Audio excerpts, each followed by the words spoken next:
For decades, we have watched Vladimir Putin dominate the political landscape of his nation with an iron grip, projecting an image of control, stability, and unshakable authority. But tonight, that illusion is cracking, not from foreign threats or economic sanctions, but from within. The Russian people themselves, long silenced by fear and fatigue, are rising in numbers that no state-controlled media can hide. Streets from Moscow to St. Petersburg are flooded with citizens demanding what once seemed unthinkable: the resignation of Vladimir Putin. What we're witnessing is not just a protest, it is a rupture, a historic moment where the people of Russia, battered by years of censorship, corruption, and economic stagnation, are reclaiming their voice. The chants echo through the cold night air.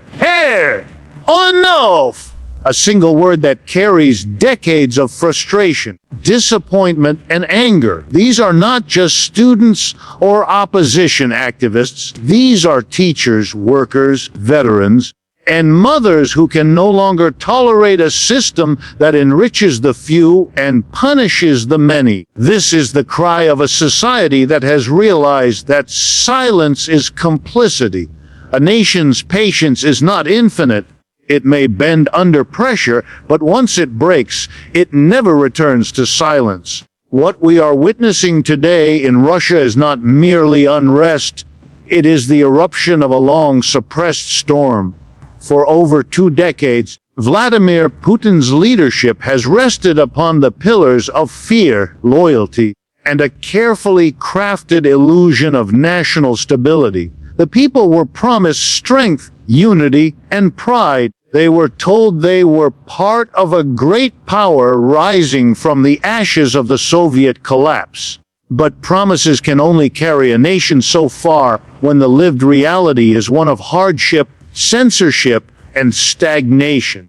The patience of the Russian people, once considered endless, has finally reached its breaking point, and what has followed is a wave of outrage that even the Kremlin's iron control cannot contain. From Moscow's boulevards to the snowy streets of Yekaterinburg, a chant now echoes through the cold night air.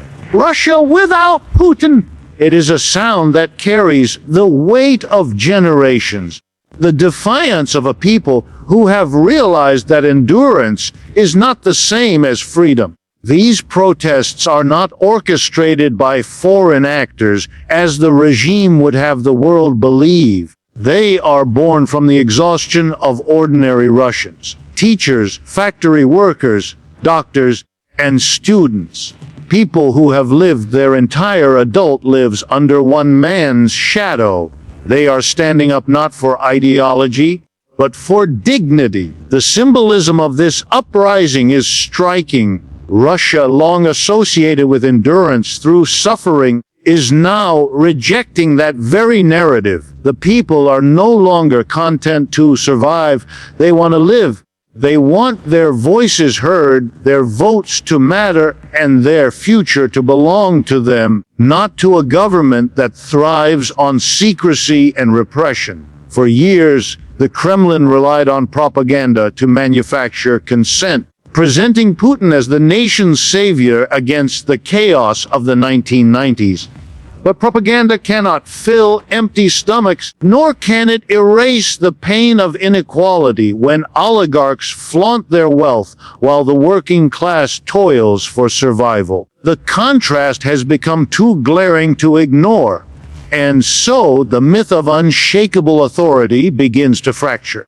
What makes this moment extraordinary is not simply the size of the protests, but the kind of courage it represents. In a nation where dissent can cost you your job, your freedom, or your life, stepping into the streets is not a small act. It is an act of defiance that redefines what it means to be Russian. The very tools once used to suppress the population, police intimidation, surveillance, and censorship, have now become symbols of the regime's desperation. When a government must silence its citizens to claim stability, it has already lost the moral foundation on which true leadership stands. Each day the protests grow, not just in number but in spirit. Social media, once tightly controlled, is now pulsing with real-time images of resistance. Elderly women holding signs that read, "We deserve better," young men facing riot shields with unflinching eyes, and families standing hand in hand as they chant for change. These scenes are not of chaos but of clarity. A nation remembering its strength. The courage displayed on those streets reflects a deep truth, that fear loses its grip the moment people realize they are not alone in their suffering. The regime's response, predictably, has been to tighten its grip. Yet the more the state attempts to crush dissent, the louder the cry for freedom becomes. Arrests, threats, and propaganda broadcasts only serve to confirm what the people already know, that their government is terrified of them.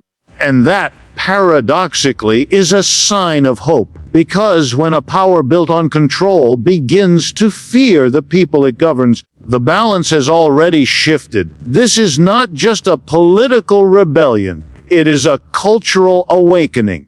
The Russian people are rewriting their relationship with authority, with truth, and with themselves. They are saying, "We have waited long enough." No longer will they trade silence for safety or loyalty for lies. This is the sound of a nation reclaiming its identity, one chant, one march, one act of bravery at a time. And once a nation remembers its voice, no amount of force can make it forget again. Every revolution begins not in the halls of power, but in the homes of the struggling and the hearts of the betrayed. In Russia today, the spark that ignited mass protest did not come from political ambition. It came from economic despair. Behind every banner waving in defiance and every chant calling for change lies a deeper wound, a story of survival eroded by inequality. The Russian people are not simply angry, they are exhausted. Exhausted from watching their wages shrink, their opportunities vanish, and their future slip further away while a small circle of elites live in obscene wealth. What we are witnessing is not just a political rebellion. It is an economic reckoning long overdue. For years, the Kremlin's narrative was simple: endure the hardship, and stability will follow. The people were told that their sacrifices were patriotic, that every sanction, every price hike, every cut in social welfare was necessary to preserve national strength. But there comes a point when patriotism cannot fill an empty stomach. The average Russian worker, once promised a better life in exchange for loyalty, now faces rising food prices, disappearing jobs, and a currency that buys less each month. Inflation is no longer a statistic. It is a thief that visits every kitchen, every family table, every night. And yet, while the common citizen tightens their belt, the elite class, the oligarchs, the bureaucrats, the loyalists, continues to feast. The mansions outside Moscow grow larger, the luxury cars more numerous, the offshore accounts more bloated.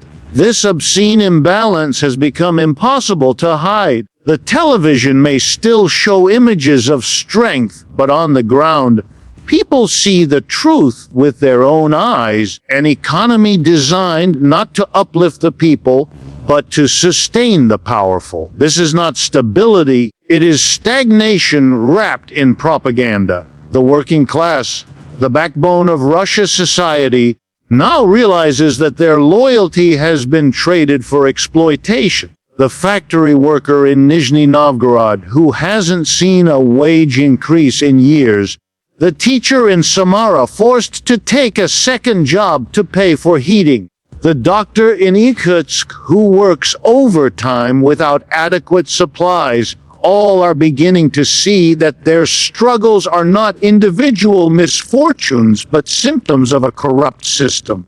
The pain is collective, and so too has the anger become collective. Economic pressure has transformed into political fuel, and no amount of censorship can extinguish that fire. In the past, fear kept people silent. Losing one's job, being blacklisted, or even arrested were risks too great for most. But when there is nothing left to lose, fear loses its power. The protests are filled with people who have crossed that threshold, who understand that silence now costs more than speaking out. Their slogans are not abstract calls for democracy. They are demands for bread, for fairness, for a government that remembers its duty to the people rather than the elite. It is the voice of a worker telling the state, "We built this country. Without us, you are nothing." What makes this moment particularly dangerous for the Kremlin is that economic injustice exposes every lie that has held the system together. The government can no longer claim to be protecting the nation when its own policies have impoverished its citizens. Sanctions and isolation have crippled industries, and instead of reform, the state doubles down on repression. But repression cannot create jobs, nor can it heat homes. It cannot stop the hunger gnawing at the edge of every household budget. Every protest sign carried through the streets of Moscow and Kazan is a reflection of a simple truth. When economic pain becomes unbearable, politics follows. What begins as anger over rising prices soon becomes outrage over who allowed those prices to rise. When people cannot afford bread, they begin to question not just the baker, but the entire system that controls the bakery.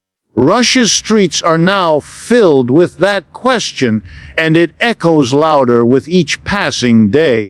There is a certain poetry in this uprising. The same people who powered the factories, taught the children, and healed the sick have now turned their labor into resistance. Their struggle is not for ideology, but for survival, not for Western promises, but for a fair chance at life. The government can dismiss dissenters as radicals. But how do you label millions of workers demanding the right to live decently? How do you imprison hunger? How do you silence desperation? This is not chaos, it is clarity.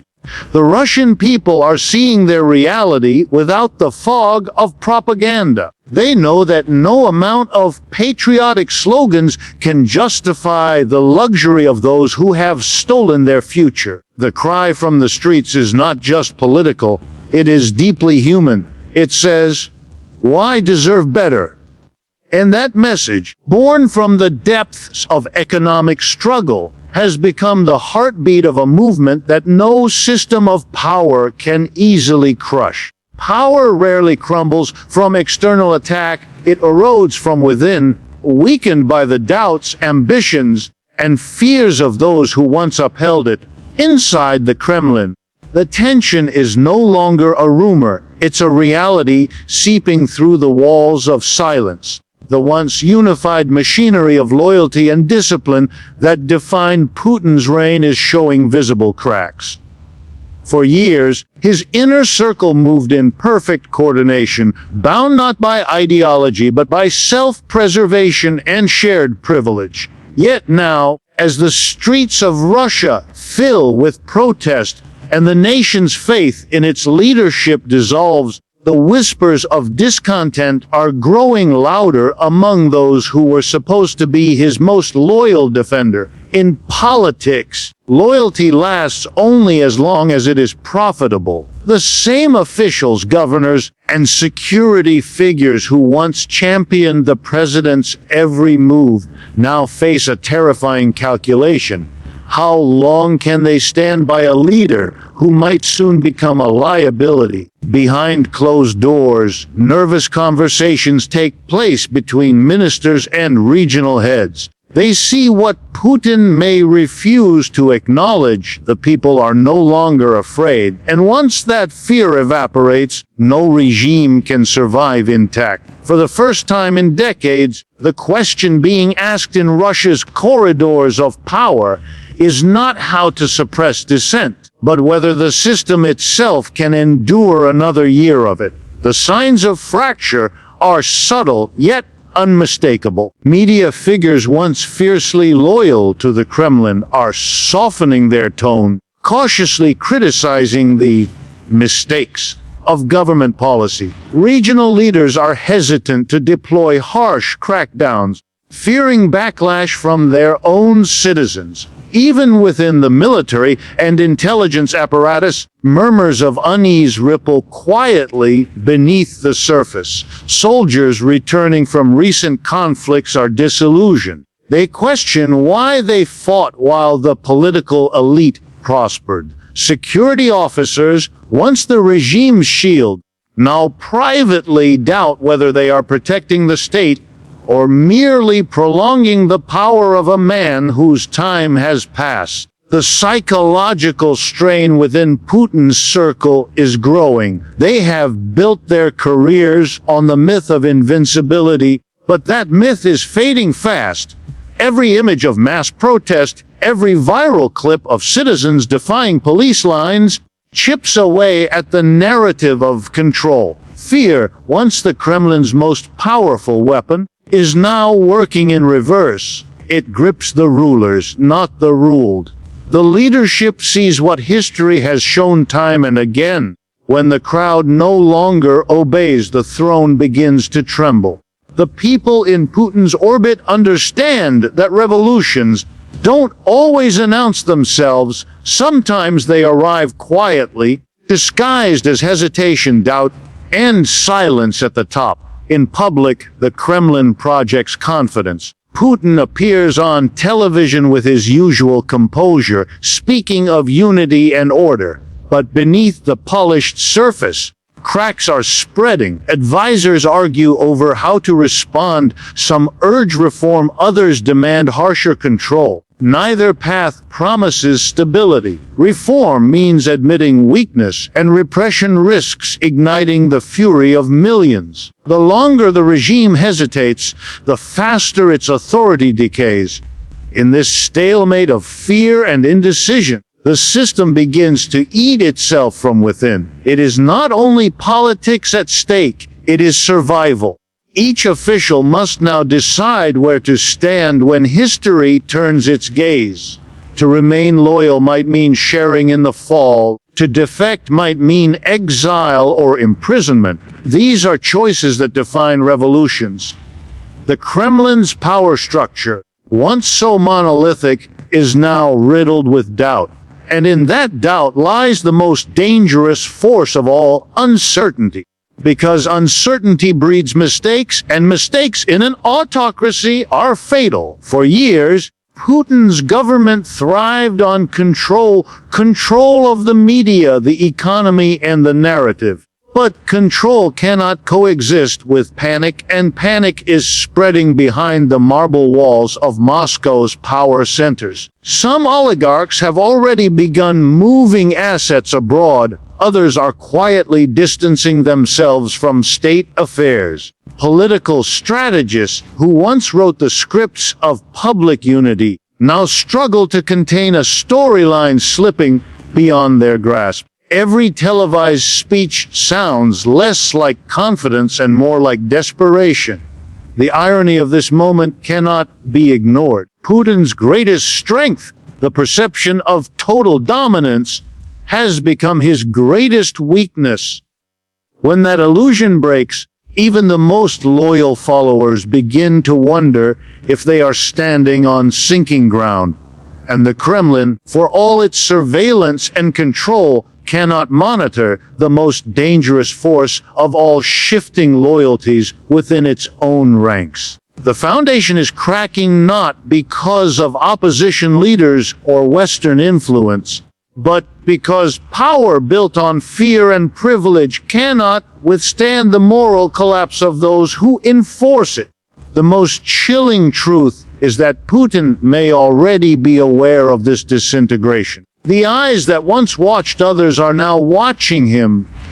Every meeting feels like a test of trust, every handshake a calculation. The corridors of power, once symbols of authority, have become haunted halls filled with suspicion. And while the world watches the protests in the streets, the real battle for Russia's future may already be unfolding quietly inside the Kremlin itself, among men and women who know that the empire they helped build is beginning to fall apart, one whispered doubt at a time. What we are witnessing in Russia today is not simply a wave of protests. It is the slow birth of a new political consciousness. The chants echoing through the streets are not only calling for Putin's resignation, they are declaring the end of an era and the uncertain beginning of another. Every movement that shakes a nation begins in the shadows, whispered among the disillusioned, spread quietly among the hopeful, until it erupts into something unstoppable. That eruption has come. A generation that grew up knowing only one leader has finally decided to imagine a future without him. It is not just political rebellion, it is a reclamation of destiny.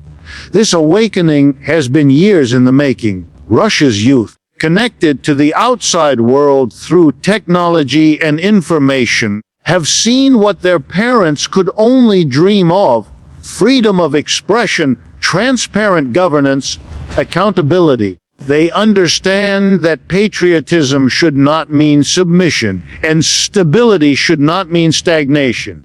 Their courage to speak, to film, to post has transformed fear into fuel. Each viral clip of defiance becomes a spark. Each shared image of protest becomes a rallying cry.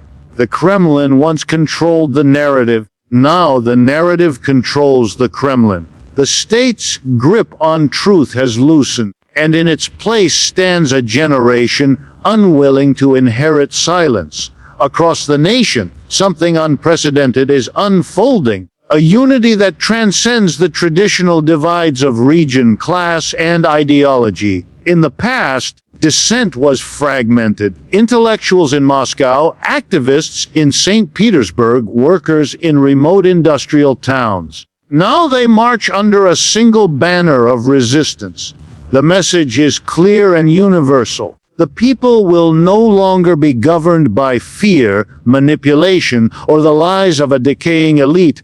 It is this unity, unexpected, organic, and defiant, that terrifies the regime most. Because when people who once distrusted one another stand side by side, power built on division begins to crumble.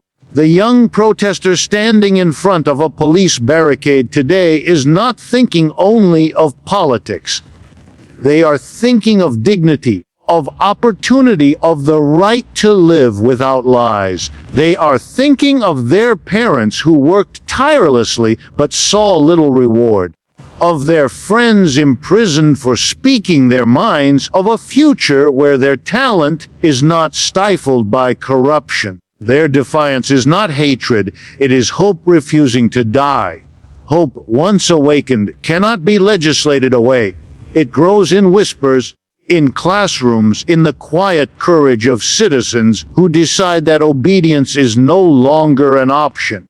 The cracks that began in the Kremlin's walls are widening into fault lines that reach deep into the soul of the nation. The Russian people, long portrayed as passive, are discovering their collective strength. Their marches are not merely political demonstrations. They are acts of reclaiming identity. For decades, the state told them who they were: loyal subjects, obedient patriots, silent witnesses. Now, they are redefining themselves as agents of their own history. In every protest, there is a sense that Russia is rediscovering something ancient and powerful: the will of the people as the true foundation of governance. Outside observers might see chaos, But what they are really witnessing is transformation. It is messy, unpredictable, and filled with risk, but such is the nature of rebirth. From within this turbulence, a new political language is being written, one that values transparency over propaganda, cooperation over control, and truth over fear. The old order may try to suppress it, but ideas, once born, cannot be buried. They move through the population like wind, unseen, unstoppable, reshaping everything in their path. For the first time in a generation, the Russian people are looking at their nation not as something to endure, but as something to rebuild. They are not asking for miracles, they are demanding fairness. They are not dreaming of a Western-style democracy, they are demanding a Russian democracy, one that reflects their own culture, resilience, and humanity. This is not about replacing one man with another. It is about rewriting the social contract that has governed their lives for too long. In the coming days, there will be fear, repression, and uncertainty, but beneath it all, something irreversible has begun. The illusion of total control is gone. The people have glimpsed their power, and that sight cannot be unseen. A nation that has remembered its voice cannot return to silence. Every movement, every chant, every act of defiance adds to the rhythm of change, and that rhythm now beats louder than the march of authority. Russia stands at a threshold, uncertain yet alive, and history is watching as its people take their first collective step toward a new dawn. So, as this movement grows, as millions gather in defiance of a system that told them they had no power, I urge the world not to underestimate the courage it takes to stand up in Moscow's Red Square and shout, "No more." These protests are not just about politics. They are about identity, freedom, and the future of an entire generation who refuse to live in fear. My friends, history is unfolding before our eyes.